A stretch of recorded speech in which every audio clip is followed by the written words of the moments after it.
And good morning and welcome to Touch Base Daily. My name is Ron Foster and I'm touching base with you as I do every day during the week. Ah, this weather in New York City is making me so happy. Another cool day in New York. Another cool day. No air conditioning. Slept well. I even said, you know what?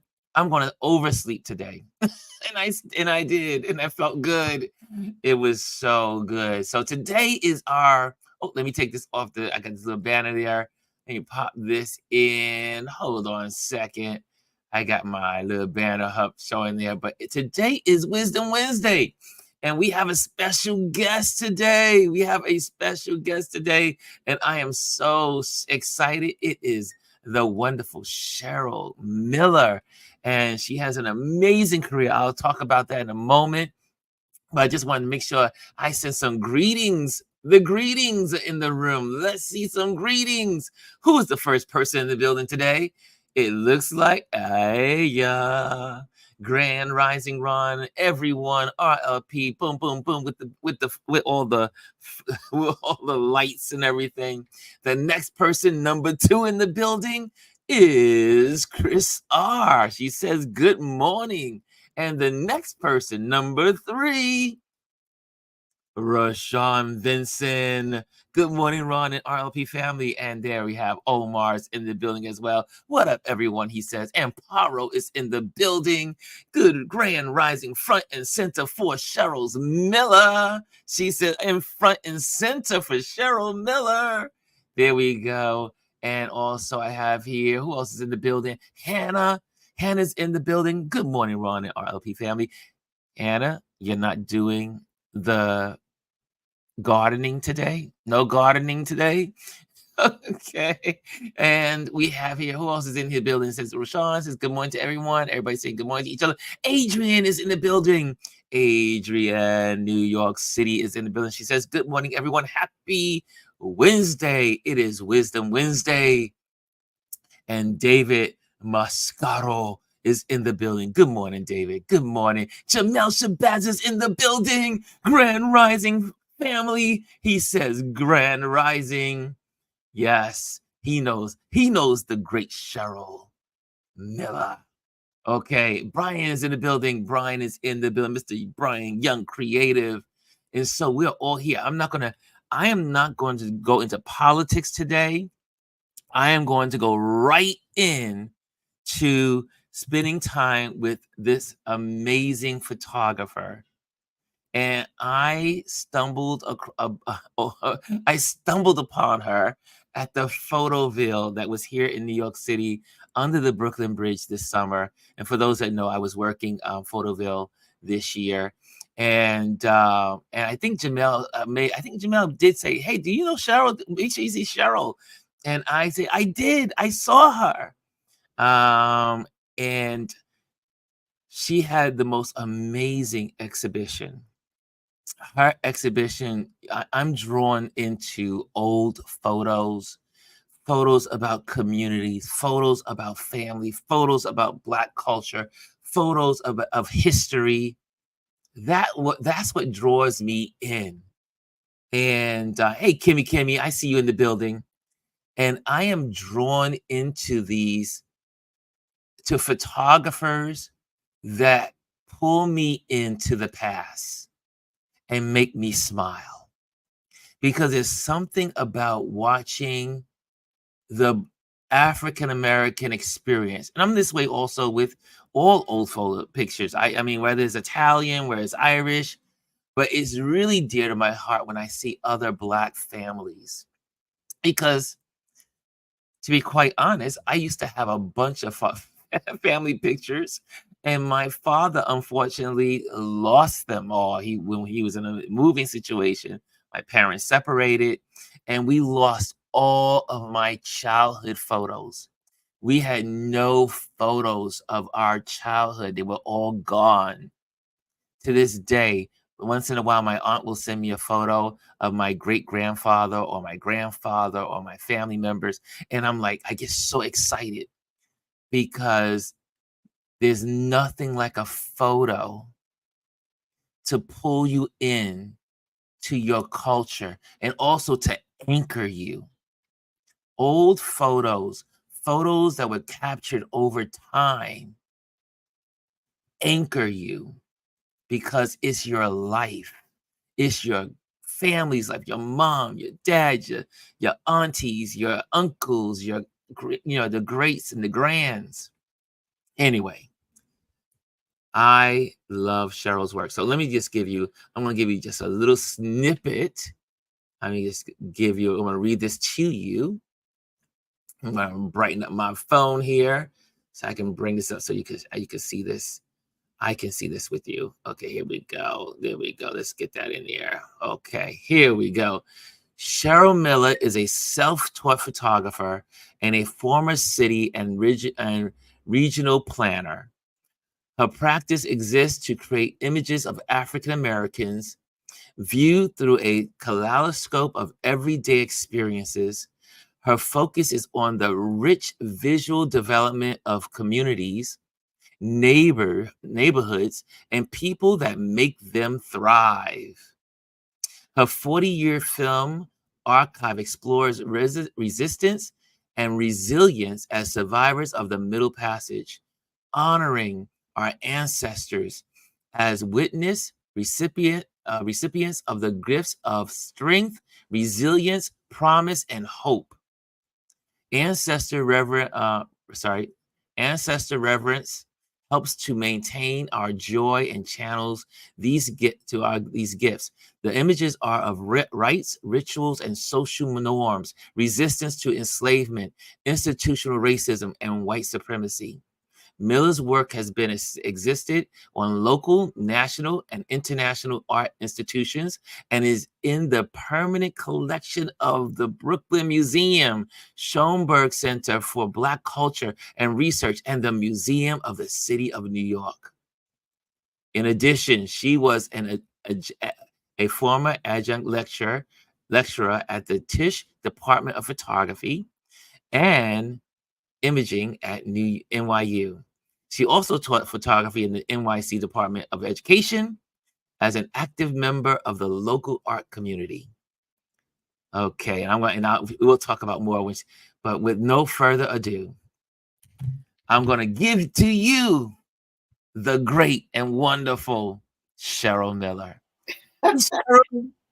Ron, thank you so much for that incredible introduction, and thank you for having me as a guest today. I everyone else. I am so excited to have you here and for this community to meet you. Your photography arrested me when I went into that we call the containers at the Photoville. I walked in and I was like, holy moly. And the way you had everything laid out and from the ceiling, from the walls, and it was truly an experience. So as we talk about that, I would love for you to tell me, how did you, first of all, let's go into, where should we start? Because I have 1,000 questions, but how did you, when we talk about Photoville, and I'm going to bring some photos as you share, how did you come up with your concept to put something so amazing together for people to view in Photoville? What led you? Well, Ron, I can't take credit for that. Delphine and Layla curated the show, and I gave them free reign. I really wanted to see what they could do with their vision and my images, and that's really what happened. I just provided the work, and they were just so imaginative, and they went to work, and that's what happened. And I truly was pleased as well. I had no idea. You know, we talked about it, obviously, we met about it, but their vision, and along with the Photoville staff, they were very, very accommodating. I had an altar as well, ancestral altar, and that was really the only thing that I really wanted to incorporate, and they were very, very accommodating. And I'm pleased. I'm very, very pleased with the outcome as well.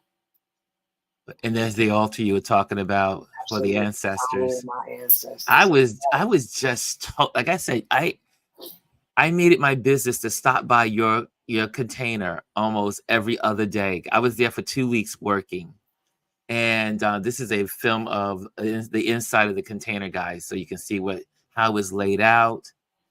Folks were just hanging out with Cheryl. They were just like making themselves at home, but the whole experience was so it arrested me because it really, from like I said, I mentioned not having old family pictures of my own. Mm. When I see others with their family pictures, it makes me so happy.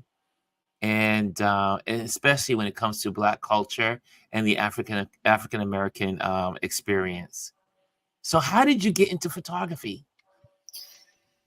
Wow, that's a good question, and I am asked that often. And in retrospect, I've always been into photography. I grew up around cameras. I inherited cameras. We were always taking pictures of my family, my parents. And I am the keeper of I ended up being the keeper of all of those photographs. That's why they were readily available for the Photoville exhibition. But I remember taking images of my friends as young as probably 8 years old. And I have one or two of those images. I don't know if you know which ones they are, but nonetheless, I always had a camera. I remember having a folding camera that probably Mm, took 120 film that time. I don't know if that was 120 or not, but it was kind of like that size film. mm-hmm. My father, he had Polaroid land cameras. I inherited his SX70, which I still have. Um, and I remember getting a Swinger. It was like this little Polaroid camera with very small, maybe 2x2 Polaroid Mm-hmm. images. So I've always been into photography, but I did not become intentional about being a photographer until well into grad school. Um, when I was studying to be a planner at Pratt Institute, I had Wow. they assigned us a trip to take. I think the class was transportation planning, so they had us go to Baltimore to visit the then underdeveloped Baltimore Harbor, which is now, Mm. an incredible place. So I went and I took a bunch of slides, chromes. I had purchased a camera on my own. The Canon AE1 at that particular time, and I still have it. I still use it. But once I got those images back, I felt like now is the time for me to like really be intentional about this. But I was just about finished my degree Mm-hmm. in planning at Pratt on the graduate level, and I'm like, well, I'm certainly not going back to school. I can't afford it. I'm still paying for this degree. So at that Yes. point, I established a 5-year plan where I would study as much as I can, and I wrote it down, everything. I have it like on a piece of cardboard, front and back, and I save it to remind myself of the kind of laser focus that one has to have. And I was really, really into getting this done because I knew that was going to be the only way that I would learn. I literally went to the library because at that point there was no online courses or internet to study from. So I went to the library every week, took out a bunch of books, Mm-hmm. studied them, brought them back, got more books. I immersed myself in the photo community and art community, period, and that's really, how it happened. I got a business Wow. card. It says Cheryl Miller photographer. And I was like, okay, I guess I have to live up to this. Once you get the business card, it's like you gotta. Right. I willed myself into it. I actually got, and you know how things happen when you put your mind to things. Unfortunately, there was a gentleman in the neighborhood who was losing his sight, losing his vision. He was a photographer. Mm, And he sold me all of his darkroom equipment, including the wow. enlarger and uh, twin lens reflex, and I still have it. Mamiya C, I think it's a C3, Yes. and chemicals, everything, Wow. trays, tongs for like $200, Wow. and that allowed me to begin to build my dark rooms. I had a dark room in my home. Wow. So you went to school, you were in college, you were in your graduate degree phase, you were studying, and then you pick up the camera and you take pictures, you go on a trip, and you fall in love with the whole practice of it. And then you'd say, okay, I'm going on the road to make sure I do this and do it well and do your research and all that stuff. So now that you've been, I mean, this how long would you say is this trajectory? I mean, you s- did you have a desire to pick up a camera even way before school or any of these projects? Did you have like a, you know, I remember when Well, I was a kid. I always Yeah, had a camera, you and always I had a didn't even camera. realize that somebody pointed it out to me. Said, "Well, Cheryl, you always had a camera." Always had a camera. But it wasn't an intentional, like when I decided in grad school, okay, I have this career that I love, urban planning, community development, neighborhood revitalization, organizing with community, and engaging with people. I love that. Mm-hmm. But I also love photography. So because I didn't go to school and I didn't take an advertising photography course or Mm-hmm. architectural or fashion, I kind of had to like go through those elements of photography as a process of elimination to determine what I was going to focus on. Wow. So I did some grip and grin, you know, uh, assignment photography. I literally walked in a local photo studio, Mr. Wilson's photography on Jamaica Avenue. He was like at everything. He did school portraits, he did Mm-hmm. weddings, and I said, well, I'd like to work here. I'd like to help. I'd like to apprentice. And he said, well, you could work here, but all I need for you to do right now is put some negatives in these envelopes. And I'm like, I'll take it. And he said he was specific. He said, and I do not have time to teach you anything about photography. And I was Wow. like, okay, no problem. But he had an assistant, a darkroom assistant and assistant photographer. His name is Larry Brown. Wow. I credit him with teaching me everything that I know about the darkroom. And from that point on, Larry Brown took me under his wing and taught Wow. me everything that I needed to know about film development, printing, chemicals, and that really like upped my learning curve tremendously. Wow.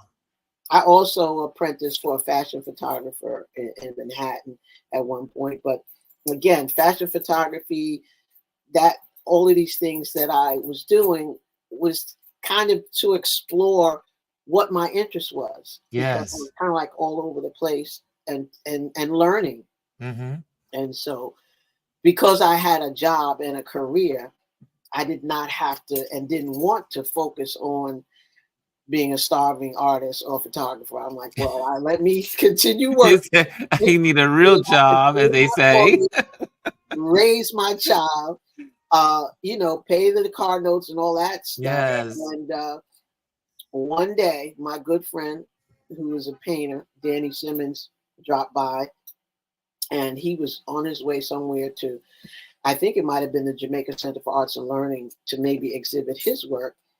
And I had my work laid out, and prior to that, I really wasn't showing my work or anything. And he saw it. He said, "Listen," he said, "my brother Russell is still forming his offices. He had raw space in Manhattan, Def Jam, and he said, I'm going to ask him to allow me to do a show. I want you to show your work." Mm. And I'm like, "No, I don't think so. I don't show my work. What do you mean?" I had no idea. And so he said, "Yeah, I like your work. Come on and show with me."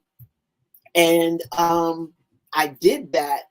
And once the exhibition was successful, I sold some work. I saw how people responded to it, and I was like, this is it.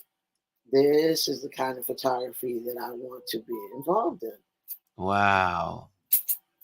Man, Yes. so we're going through some of this photo. This is from your website, and this is on the section called "If We Stand Tall: Recollections of Spirits Past."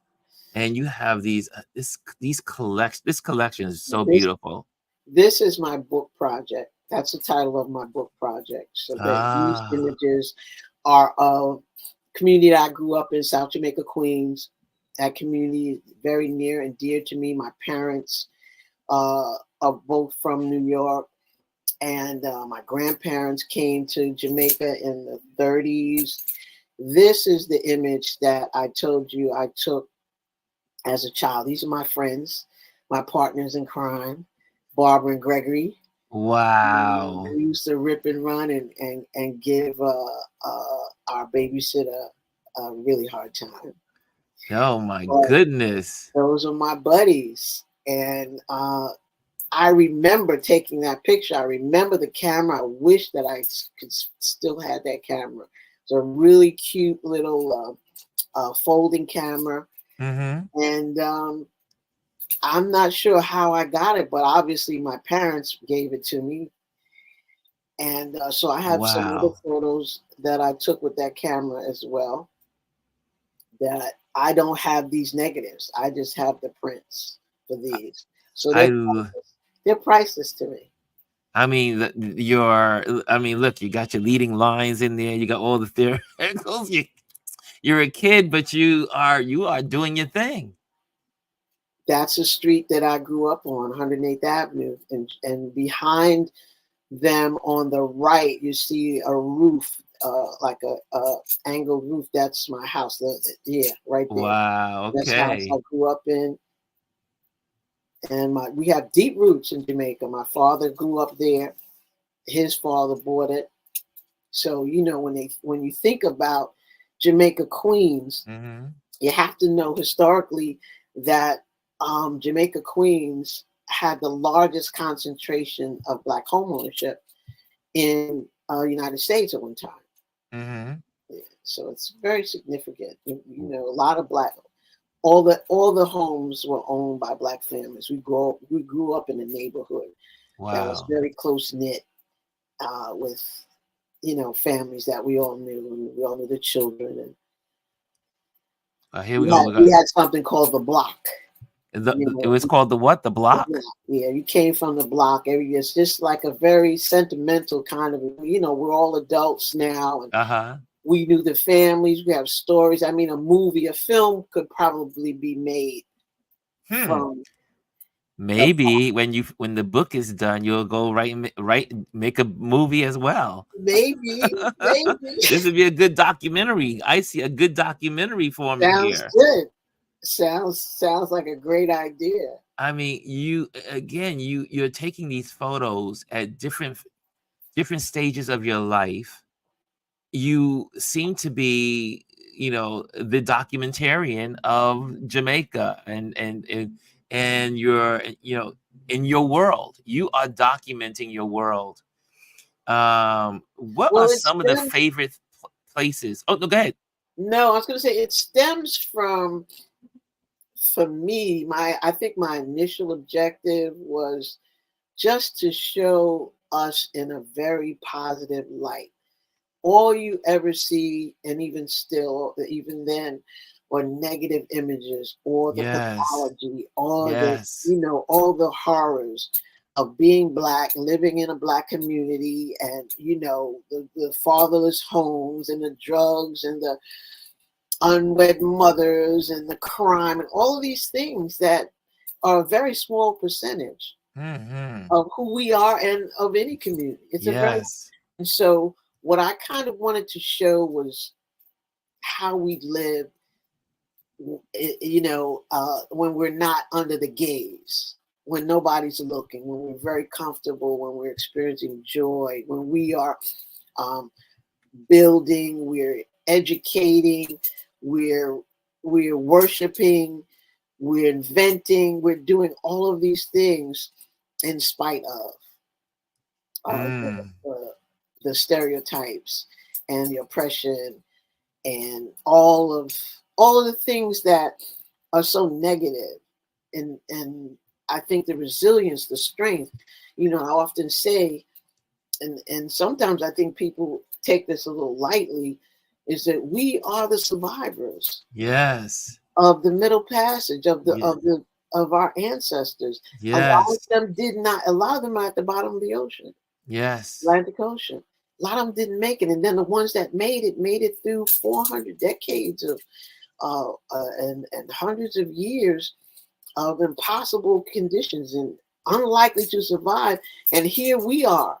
Mm. We've made it to that point. So we are the strongest. We are the gifts, and as I believe it was Maya Angelou who said, we're our ancestors' wildest dream. Yes. Cheryl, I just had this conversation 2 days ago, and we were talking about my time in Ghana and how I was being interviewed for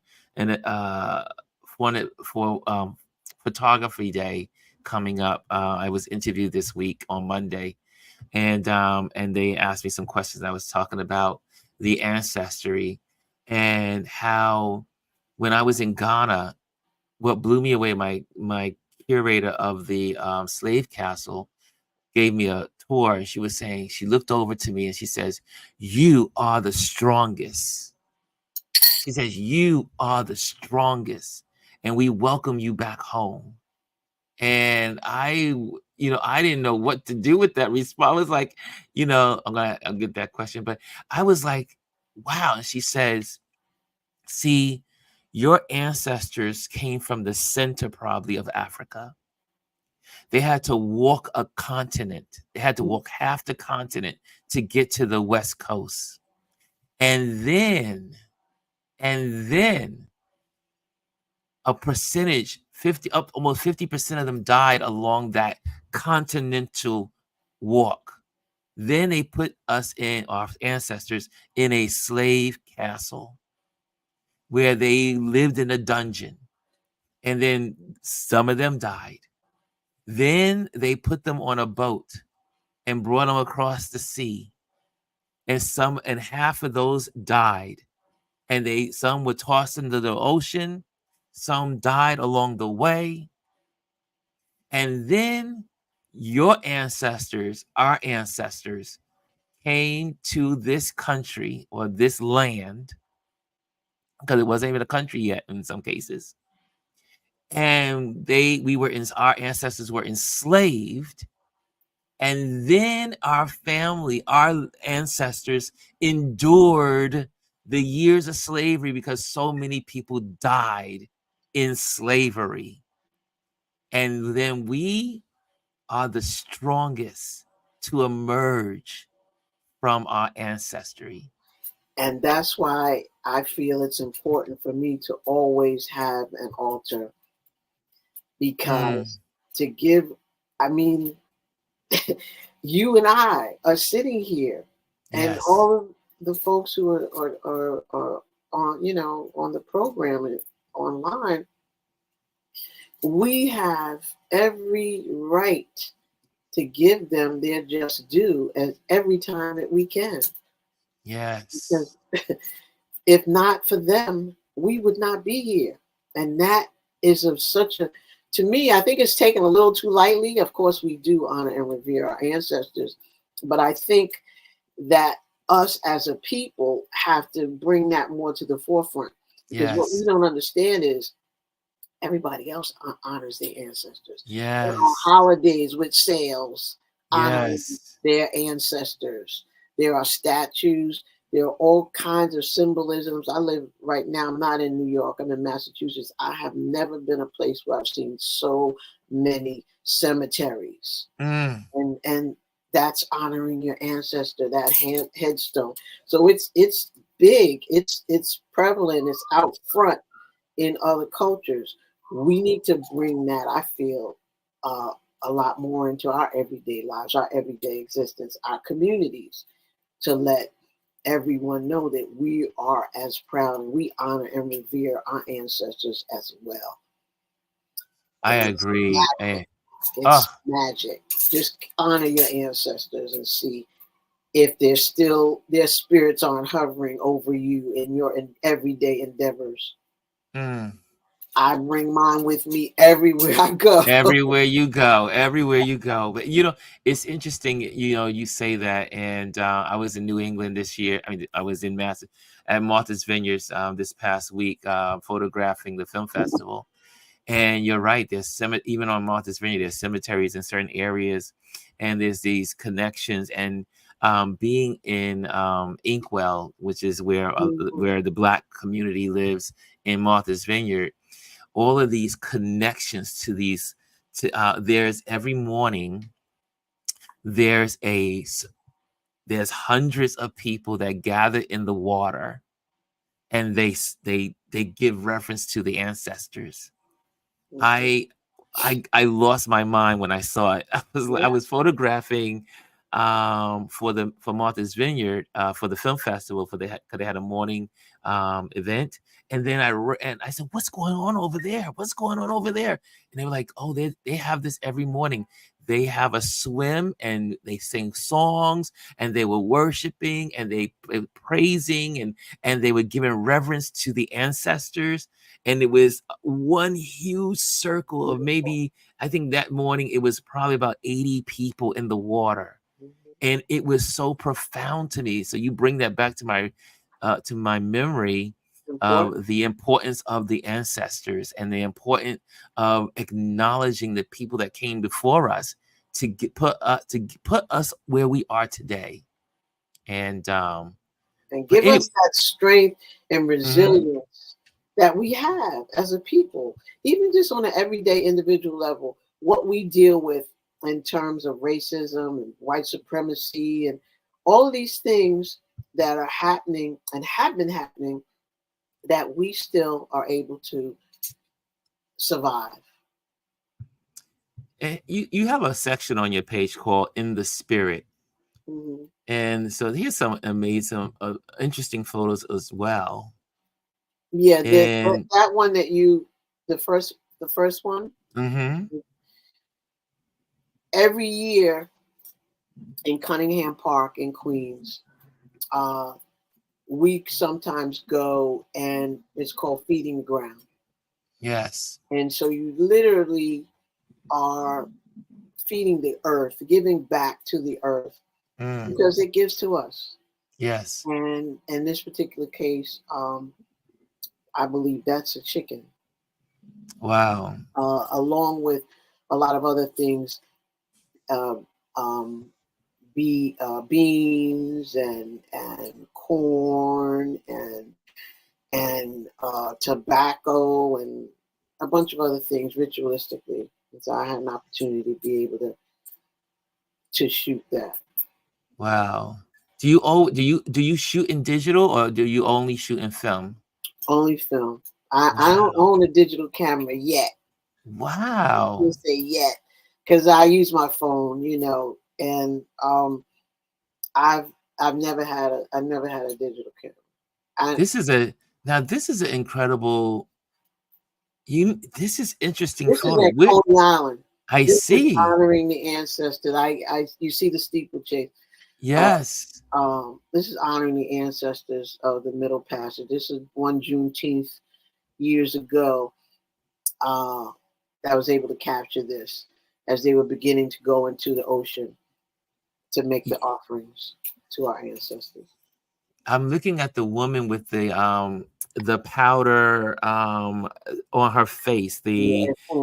I've only seen that when I was living in South Africa for a moment, and the women used to be at the market, and they would have this, it's like a powder that they put on their face, just like this woman has it here. It's probably Efun, EFUN. Uh-huh. It's like a chalky powder. Wow. That is used in those ceremonies. Look at that, the drums. That's at the East. It used to be a 10 Claver place years ago. This is probably a precursor to the African Street Festival. Wow. Yeah, and these are some of my brothers and sisters, my god brothers and sisters from Ile, from our Ile and my godfather in the middle there years ago. These are the Wow. elders, Olatunji, Ishenge, and oh goodness, Denny Zulu. Mm-hmm. It's at This in is the ground. That's a cleaning. wow. Wow. And this is, trying to capture visually things that aren't seen. It's very challenging. And for me, this is Oshun, right at Mm-hmm. the Orisha Oshun, right at the water front, The water just right at the before, water's edge. right at the water's edge, where you see footprints, and then you see Yes. an offering of some coins. Wow. And I was just trying to capture that. Wow. Ugh, this shot is beautiful. Thank you. This is a pretty well known and published image Ugh.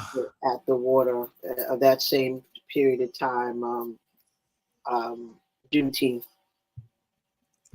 And we have a couple of questions. Let me look at my time here so I can get some of the questions that have come up.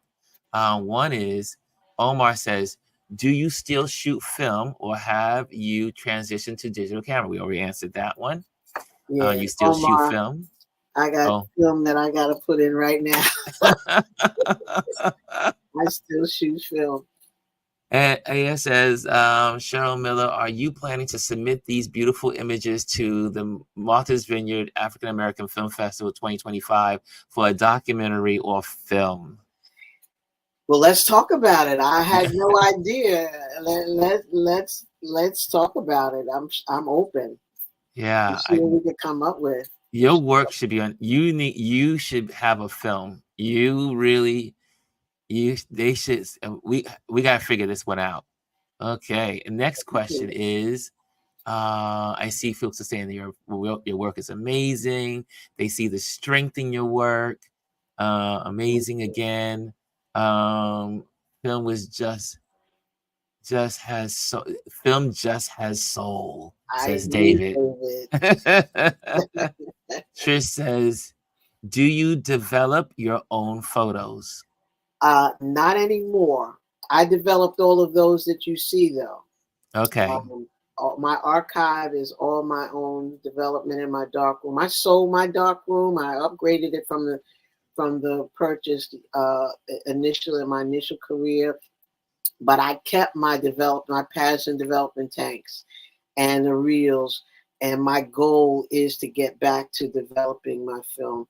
I just want to say that one of the things that came out of me really trying to master developing film and printing film was the level of control that I had over my images. So my work became predictable because I knew I didn't have anybody else touching that process. So I was able Yes. to predict the outcome of my images, the film.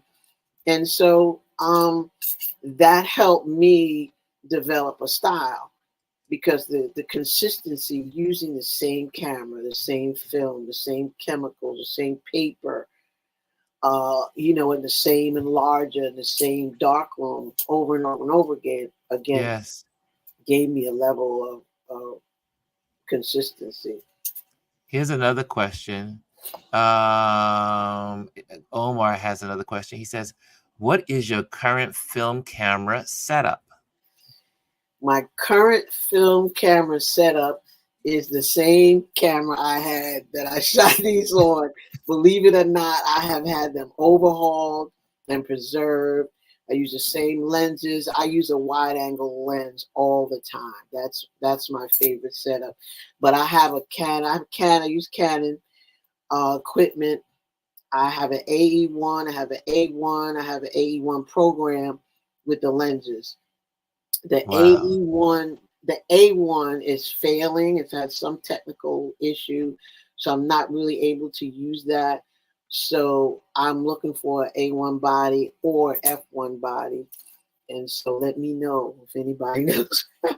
And you know, I've looked at a couple of KEH and some of the others. So very, very simple. I have an available light. I do not use any type of strobe or flash with my images. That's another thing that I did purposely to affect a certain style, a certain predictability. Here's Omar says also, just going to bring that to you. He says, wow, this is a college filmmaking course all on her website.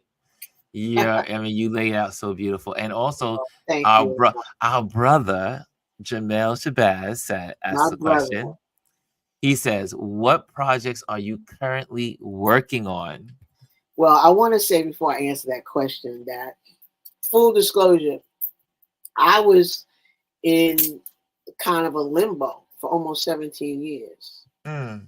and up until COVID.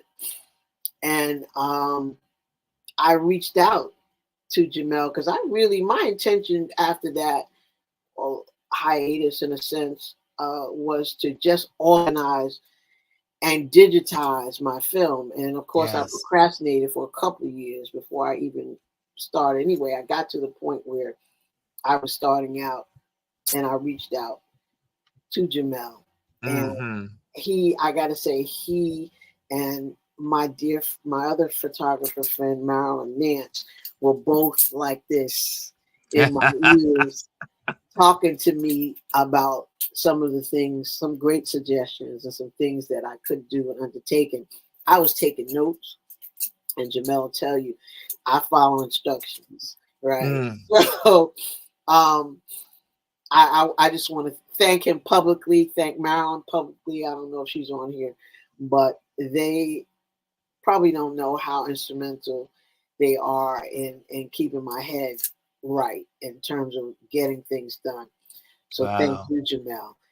Answer to your question is my book project, If We Stand Tall, Recollections of Spirits Past. I've been working on that. I've gotten a nomination, my book dummy. I was blessed to have an artist in residence program at Lightwork earlier this year. Yes. And they helped me produce my book dummy, which is just a sample of what I want to, have in the hard copy form. And so it was nominated actually during Photoville. Yes. For a book dummy award. And looking for a publisher, working with Monolith right now, Keith David. So I got a scholarship actually, and all these things happened like in the last 2 years. Wow. After being on hiatus and I don't even want to say hiatus because I didn't consciously say, oh, I'm not going to do anything. It's just, I was very daunted by the digital age. Now, just to go back a little further. Yes. I did a jazz show. I have jazz as part of my repertoire, and I was blessed to be able to speak to Roy DeCarava about my work. He was at Hunter at the time, and I wanted to audit his class. And what he said was, after I found out how expensive it was going to be, he's like, you can't audit. He said, just come by my office. He's such a sweet guy. He said, just come by my office and I'll look at your work. So I went by his office and he looked at these images here and he's like, these are great. I was having a show at Alex Harsley's 4th Street Photo at that particular time. So I was just trying to get ready. And I said, Roy, well, what do you think about the digital age that's coming? Photography is now digitized. He said, just keep doing what you're doing. Yes. He said, that's a fad. Now, it was a long fad. But fast forward 20 years, film is back. Film is back, and people love film. So what he said was hard to hear, for so long, but he was right, ultimately. Look at this shot. Look at this shot. That's Charles McPherson at the 79th Street Boat Basin, Mm. right off the water. So I had a lot of them was what you saw was shot at Grant's Tomb. Uh, Betty Carter at Grant's Tomb. A lot of greats there at that time in the 90s. Mongo Santa Maria. I don't know who this is. Nobody can tell me who he was. Frank. I believe that's Frank Forster. This was at the Blue Note. Diane Reeves. Look And at that. a lot of legends. Yes. A lot of legends in front of your lens. And, it was, again, very intentional. My friend Verna Hart, she passed away. She's a painter, great painter. Mm-hmm. She would sketch and I would shoot. And we would sit there just before dark because, it was usually a night concert, but we would get there just before dark. This is Art Blakey. And this is an interesting image of him. He passed away, I think, like a month later. That was in the 1990. I think he passed away in September or October. And they literally had to help him up onto the bandstand. Wow. To sit him down in the seat to drum. And once he picked up those sticks and started drumming, it was like he came to life and nothing I've ever seen. And then when he was done, they had to take him off.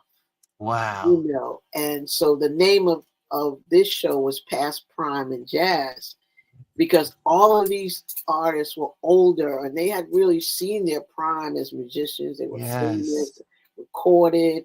And so I wanted to catch them not as they had been before, but now near the end of their careers and in some cases their lives.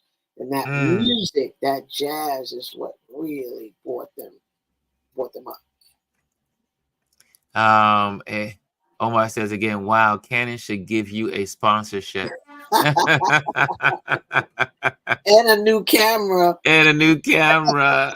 And then Adrian says, my dad went to St. Peter on Claver, and we went to the African American Festival on Claver Place. Okay. And I see here, LinkedIn user, congratulations, Cheryl. She says, Thank Bennett. You. Yeah, I'm a alum, Bennett College alum, Greensboro, North Carolina, historically. Wow. And then we have Jamel says, wow, I just found photos from those Claver Place days. that was a time. It was always something cultural. People used to think I was from Brooklyn because I was in Brooklyn so much. Wow. Elmar again says, I can't wait to meet Master Jamel Shabazz when I get to New York City in September.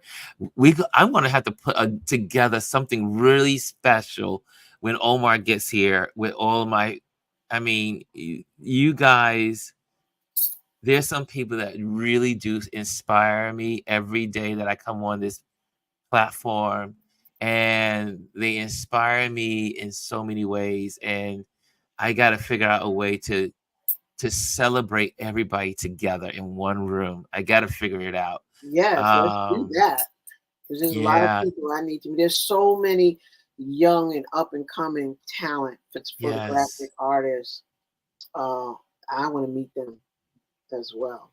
Jamel says, great photos, Cheryl. Thank you, great Jamel. Photos, Cheryl. He says, I look forward to meeting you, Omar. So we're going to have to do something. We got to do lunch or something when Omar gets to town. Just gather somewhere. Yes. Gather somewhere. That'd be nice. I see Elise says, love these photos, Cheryl. Thank you. Love these photos. Rashawn says, your photos have really inspired me. Thank you, Cheryl. Thank you. Elise says, the next time that I come to New York City, I want to meet all of these amazing photographers in here. And Omar says, I'm bringing my film camera to New York City. And so this is, well, first of all, where can people find you?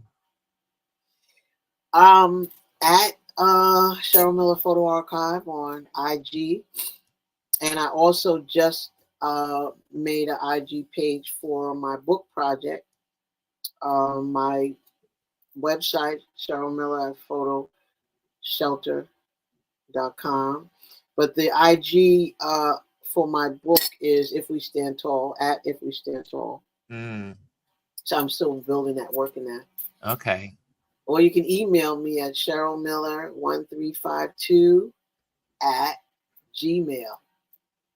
Ooh, let me put that there. Hold on. Say Cheryl. Say right. What? Say it Cheryl again. Miller 1352 at Gmail. Got it? I'll make sure Cheryl Miller 123. Nope, 1352. 1352. Oh, 1352. 1352. And it's at Gmail, right? Okay, put that up there as well. .com. There we go. And put that up there. Okay. So this is where you can find her, these wonderful areas. Chat with her and encourage her. We're getting close to our time out, but Cheryl, any last words you want to share with anyone that's inspiring to be to do what you're doing, to share their work or to go into photography? And what would you say to a photographer that's, someone that's interested in photography and that wants to just, have a career in photography as well? Well, I would say what was said to me early on, and that is to shoot what you love or shoot what you hate. Ooh, I never heard that one. I heard the one shoot what you love, but not the one you hate. I love that. I interpreted it to mean, laser focus on something. Yes. And pull together a body of work, a series of work, a theme. I have early on, I established, the If We Stand Tall. I established the spiritual. I established jazz as the things that I was going to focus on, and I use them. They are separate. They're not all mixed up together. So I focused on music when I was shooting the Grant's Tomb series. I focused on jazz, and as far as If We Stand Tall, I focused on those situations, those community inspirations, those engaging in the people and my subjects. So I would say just focus and be consistent.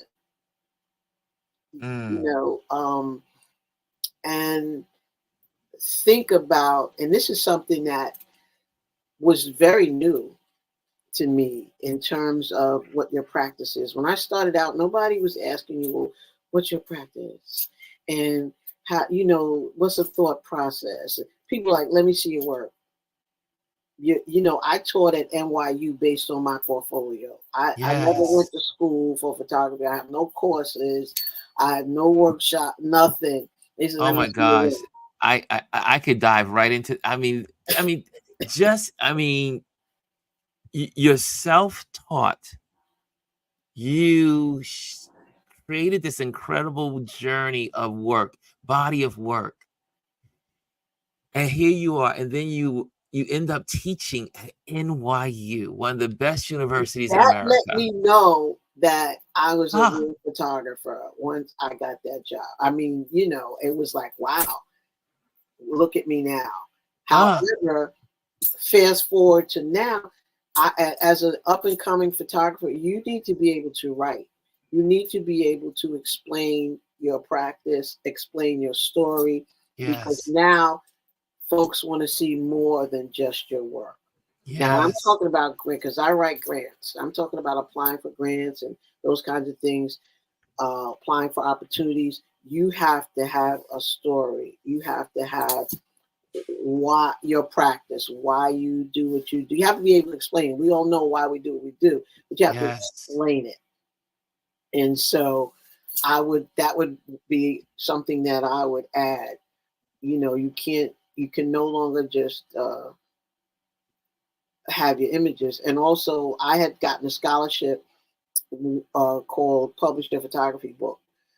And one of the things they said in learning and teaching us is that have your IG tight, have your social media tight,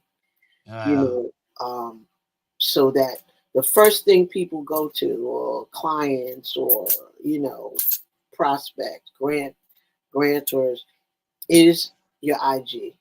Interesting. Wow. So We're gonna have to have you on here many times. One, because you have so much wisdom. I mean, the wisdom of I mean, I'm sure people would want to know in this community, and people that view this on YouTube will come and land on this page. They would want to know how to create grants and how to write for grants and what they need to have. And well, one of the things, story is amazing. You have to be ready. Be ready. Be ready for that grant. I personally kept all my rejection letters from the ones that I didn't get. Yes. And I understand why I didn't get them. But I don't apply for grants that I don't think I can get. Yes. You have to be ready for whatever it is that you're and the LinkedIn person, I'd love to know who they are.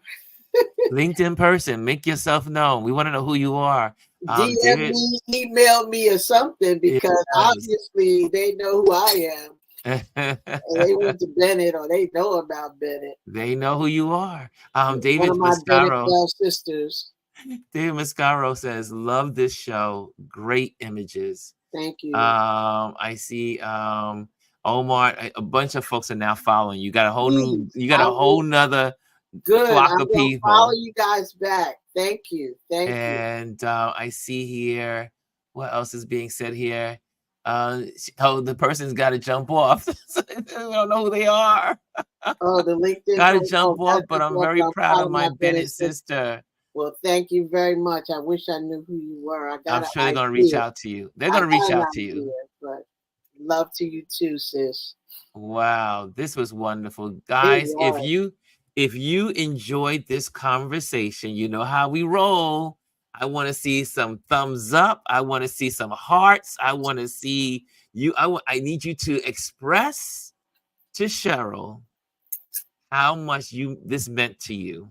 So make sure you put in your hearts, your applause, whatever it is that you like to acknowledge people, that you appreciate them taking the time out to give you information, to share their journey. Because I hope that someone was watching and is inspired by Cheryl's story, because Lord knows, I thought I knew her just by reading about her, but now I'm like totally like, you have inspired me in this hour. You have encouraged me in this hour, and today was just like having a full, delicious breakfast. And you really came through and shared your heart. Like Omar said, you gave us a lecture. You gave us wisdom. You gave us information. You gave us insight. You gave us history. I am thankful. I am so thankful to you, Cheryl. To you, Ron, for putting me on display. I really appreciate it. And I'm humbled and grateful by the accolades. And I'm just being who I am, And I'll be there. I'll be there on Saturday. I will be there too. They interviewed me for. Oh yeah. I'll be there. I'll be there on the 17th. And for those, it's going to be a beautiful get together for World Photography Day at the Brooklyn Museum on Saturday. I will definitely be there. There was a team that came to the house to interview me this week for the World Photography Day. Where's it going to be? I don't know where it's going to be yet. Well, just post it. I will post it. I will let people know where it is. But I was so excited. I was humbled that someone would take the time out to interview me. I was Hey, like, oh, why? You're the interviewer. I Now know I'm the used to tables are interviewing turned. others. And Jamel says, all are well. Oh, let me put that. Jamel says, wow, all are welcome. So Brooklyn Museum, I do believe is at 10 o'clock. 10 o'clock, we're supposed It's to be 11. there. Yeah. So is it 11 or 10 o'clock? I thought it said 11, but I'll Well, be there. I have a photo shoot in the morning, and then I'm dropping my equipment off at the house and zooming up the hill to definitely be a part of this. And That's to going to me, be a great historical image. I wonder who's taking the image, who's it's making probably it. Jamel. Jamel's probably Well, gonna he's take the got to photo. be in it. He's He's got got to. to be in the photo, right? Maybe it's a time lapse photo because whoever Oh, the photographer. he says the shoot will be at 11 a.m. Okay, so we probably should be there at 10 to kind of Yeah, like socialize, and yeah. then the photo shoot of all of us together is going to be at 11 o'clock. Okay, got it. Thank you, Jamel. So we'll be there. We'll be there because we got the invitation. We got the invitation, and we know what we're supposed to be doing. Yeah. With bells on. So guys, man, I don't even want to say goodbye.